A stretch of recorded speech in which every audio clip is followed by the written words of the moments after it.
Zur Zeit der britischen Kolonialherrschaft in Indien wanderte ein englischer Offizier, der die Landessprache gelernt hatte, oft durch Dörfer und sprach mit den Einheimischen. Eines Tages hörte er, wie ein muslimischer Gelehrter zu den Menschen sagte: »Dieses Universum wurde von Allah erschaffen.« Der Engländer widersprach: »Nein, es ist einfach von selbst entstanden.« Der Gelehrte antwortete ruhig: »Wenn du einen Beweis hast, dann bring ihn morgen um 11 Uhr vor allen.« Der Engländer stimmte zu.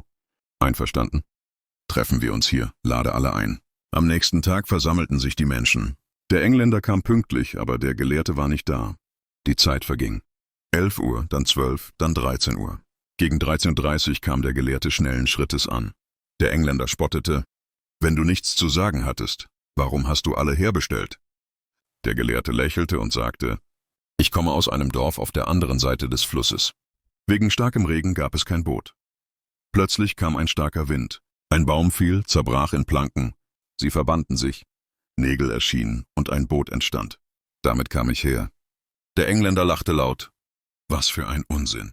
Ein Boot kann sich doch nicht von selbst bauen.« Der Gelehrte sagte ernsthaft: »Wenn du nicht glaubst, dass sich ein kleines Boot von selbst bilden kann, wie kannst du glauben, dass das gesamte Universum ohne Schöpfer entstanden ist?« Der Engländer verstummte, trat näher, fiel dem Gelehrten zu Füßen und sagte: »Heute habe ich die Wahrheit erkannt.